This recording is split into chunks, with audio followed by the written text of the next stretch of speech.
Welcome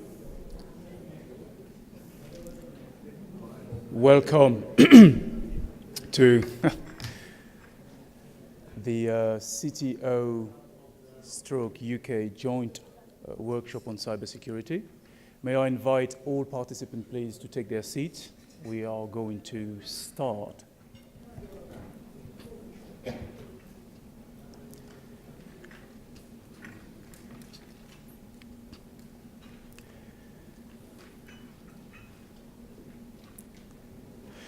But before we get into the core sessions of the, this workshop, we are honored and graced to have the presence of a number of distinguished individuals, the first of which is Ambassador Sanjay Verma, who is Additional Secretary at the Ministry of External Affairs of India.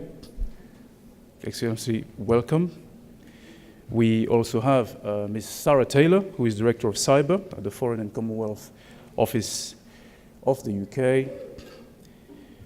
And as all of you know by now, the UK will be hosting the next Commonwealth Heads of Government meeting next year. We have Gilbert Peterson, who is Chairman of the Telecommunications Authority of Trinidad and Tobago, but more importantly for this event, the Chairman of the CTO Council. And last but not least, Stephen Mulby from the Commonwealth Secretariat, and then me, Marcel Belang, from the Commonwealth Telecommunications Organization. Welcome to you all. Without further ado, I'll ask His Excellency Ambassador Verma to say a few opening remarks. Thank you.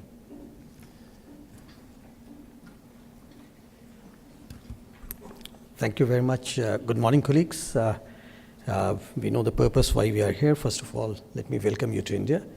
And I hope that your stay in India will be fruitful and result-oriented. There are a lot of debates going on all over the world at different platforms. This is a very, very important platform when it comes to the Commonwealth countries, all of us.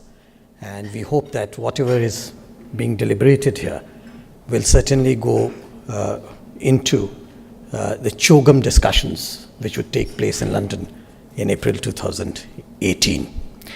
A few issues which I just wanted to leave with you for our deliberations and considerations. One is how do we define data sovereignty in today's context, which we feel is different from physical sovereignty. Another is capacity building, and when we talk of capacity building, it's not only cyber security, but it is the security of cyberspace. And when I make that distinction, I'm very clear that cybersecurity is largely technical and technological, whereas security of cyberspace is legislative, legal, cybersecurity, international law, state behavior, countermeasures, everything together. So ideally, we would like to see a debate on cyberspace overall, rather than focusing on just one of the verticals, which is cybersecurity. And at the end of it, what we see from our perspective is that cyber diplomacy has become an immensely useful tool at the international fora. So I would also request all of us to be mindful of the role of cyber diplomacy today and in the future. So with that, once again, I welcome you to India, and I hope that this session will be able to give out results that we wish to see for ourselves. Thank you very much.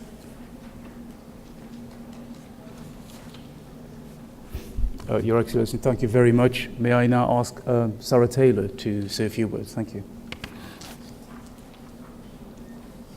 Thank you, Marcelo. I'll be very brief, but I think I have the pleasure of chairing and shepherding our session this morning, and so I just wanted to say a few words about what I hope and other colleagues around the room hope we might get out of our discussions today.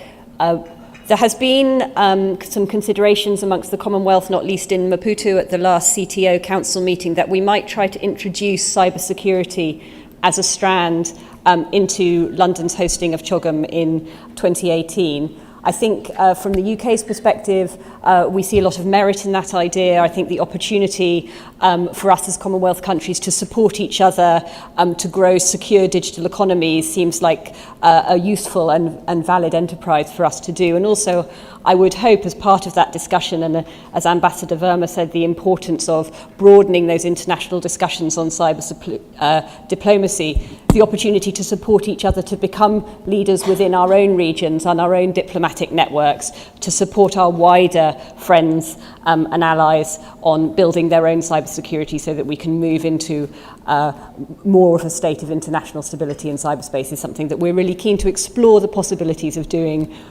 with you, our friends from the Commonwealth. So in order to facilitate the discussion, we've consulted around how was the best way to shape this morning. We don't have very much time, so what we've suggested that we do is using the cyber governance principles that were agreed by Commonwealth ICT ministers back in 2014, simply as a kicking off point, as a basis for the discussions. Those principles outlined the governance model outlined 4 principles. I hope we can use that just to frame our discussion, but what I really want to get out of this morning is a sense of what are important to you in terms of the priorities that you would like to bring to a cybersecurity discussion in CHOGM, and how can we therefore shape a programme both of political consideration but also of capacity building in order to support growth of cybersecurity across the Commonwealth. So really understanding what are the priorities from your perspective, how can we move forward this debate and support each other.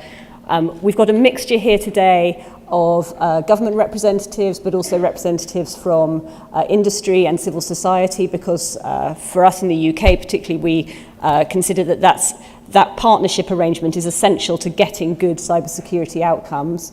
We also have the opportunity later on this week, my Minister, Lord Ahmad, will be chairing a ministerial level discussion amongst Commonwealth countries to reflect on the discussions we've had today and to take forward the debate. And then we will be coming back to our Commonwealth friends with proposals for how we might take this forward, if indeed, as a group, we agree that cybersecurity is something we want to progress at CHOGM. That's probably enough from me. I will hand over now to our colleagues, to Gilbert from the CTO Council. Thank you very much, and we will get moving as soon as possible. Thank you. Thank you, Sarah.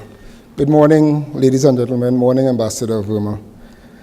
As the chair of the CTO, it's my responsibility, I think, to urge that we adopt, after our discussions, hopefully, that we adopt cybersecurity to feed into the agenda for CHOGM 2018. The CTO is very mindful of the value of cyberspace for aiding in socio-economic development. As Commonwealth nations, we have developing countries and developed countries, and we recognize the importance of cyberspace in our daily lives and in the development of our respective countries. But together with cyberspace, we must recognize the importance of cybersecurity, because we have to develop methods, procedures, and rules that will keep cyberspace safe and also aid in its resilience and its protection.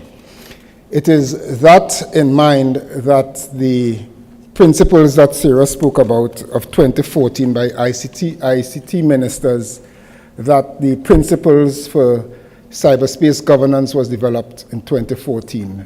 That resolution, those principles fed into Mozambique in September of this year, when CTO passed a resolution, among other things, in order to urge governments to adopt the principles of the ICT Ministers Forum from 2014. And in order to do so, we recognize that cyberspace is important, and because of that, I'm hoping that those principles from Cyber Governance 2014, which was adopted by the ICT ministers, I hope that that is going to be the foundation for our discussions for the next 2 hours, and hopefully it is my hope as the chairman of the council that we find it appropriate to urge our respective governments, organizations, and stakeholders to have that form part of the agenda for the discussions in CHOGM 2018. I don't think we need to persuade anyone in this room of the importance of cyber security. We had a lot of events internationally recently which showed how important it is to protect cyberspace and to adopt rules and practical actions that is going to govern and make cyberspace safe for all of us when we apply it in our respective countries. So I urge you to be open. Let us have full and frank discussions, and we could use the principles from the 2014 ICT ministers as a guide. We may need to tweak it, we may need to develop it, we may need to amend parts of it in light of the development in technologies since 2014. But at least let us use that and build on it and hopefully feed into the agenda for the heads of government 2018. I want to wish all of us a fruitful discussion over the next 2 hours. Thank you. Thank you very much, Gilbert. Can I ask now Stephen Mulby from the Commonwealth Secretariat to say a few words? Stephen, thank you. Thank you very much, Marcel. Good morning, distinguished guests. I recognise the ministers from Swaziland and Mauritius. Ladies and gentlemen, welcome. The Commonwealth Secretariat is delighted to partner with CTO and the UK government in this event. I just thought I'd say just a very few words on the Commonwealth context in particular and the Commonwealth advantage, why the Commonwealth as a forum for addressing some of these issues. Cybersecurity, cyberspace, cybercrime is certainly not a new issue for CHOGM. In 2013, for example, CHOGM reaffirmed the importance of addressing cybercrime, which they recognised as a major obstacle for socio-economic growth, peace and stability. And in 2011, CHOGM highlighted the importance of improving legislation and capacity in tackling cybercrime and other cyberspace security threats, including through the Commonwealth Cybercrime Initiative. So there's certainly a significant precedent for heads of government of the Commonwealth to look at this issue, and I encourage you to draw from that heritage as we think about our discussions today. Law ministers of Commonwealth countries who also meet every 2 to 3 years have looked quite in depth at the issue of cyberspace and cybercrime. In 2013, there was the work of the Commonwealth group of experts on cybercrime that came up with a number of proposals for strengthening cooperation and work in that area. The Commonwealth also benefits, of course, from a number of model laws, and we have the Commonwealth computer and computer-related crime model law. We have model laws on e-transactions, on privacy and freedom of information. And so there's a really rich amount of work to draw from. Looking forward, however, what is the comparative advantage of the Commonwealth in this space? And I think that's something to bear in mind as we go through our discussions today. And I would submit that one potential advantage of the Commonwealth is that we bring together a number of regional approaches. We have in our membership countries, of course, from OAS, from ASEAN, who held a ministerial on cybersecurity in September this year, from the African Union, who have an African Declaration on Internet Governance from February this year, and of course from the European Union with the extensive work on GDPR, cybersecurity and attacks against information systems. And if we can bridge that work as the Commonwealth, we have an important function in bringing together common standards across the globe. We also might think about the link between cyberspace, cybersecurity, and Commonwealth trade. We see, for example, that Commonwealth countries can have a 19% trade advantage between each other as a result of common rules, laws, and approaches to their understanding of trade and law. And e-commerce, as it becomes increasingly global, is an important connection with that. We can also think about the Commonwealth heritage in international cooperation through such instruments as the Harare Scheme on Mutual Legal Assistance, which has been updated in recent years, for example, to take account of electronic evidence and information obtained from computer systems.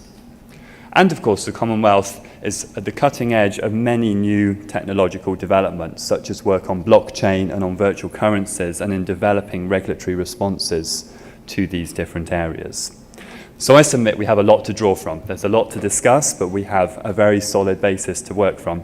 And I wish you every success in your deliberations today. Thank you.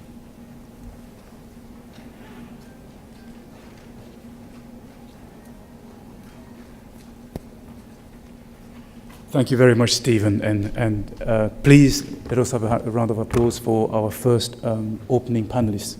Thank you. Two little things before we move on to the next item on the agenda. I'd like, first of all, to acknowledge the presence of the Honourable Minister of Swaziland, who is with us. Honourable, you're most welcome. Something a little bit more practical. Can I just make sure that everybody has this document, which was handed at the registration desk? And finally, can I make sure that we have our facilitators in each of the tables? Facilitators, if you don't mind raising your hands. So at your table, we have one appointed, carefully selected person who is going to help with those discussions. And without saying more, I think we should get to the main part of this event. So we have effectively 4 principles we will be discussing this morning. And we will start with the first 2. By way of background, I think the document you have, is fairly self-explanatory, but it was adopted in 2014 in London by Commonwealth ICT ministers. And I must say that the principles included in these documents are already being implemented and reflected in some of the work that the CTO is doing in about 15 countries or so on national cybersecurity strategy.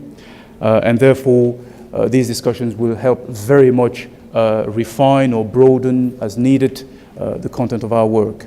So you are kindly invited for the first part of this workshop, because it's split into 2, to focus on the first 2 principles in the document given to you. And for that, we have roughly around 25 minutes.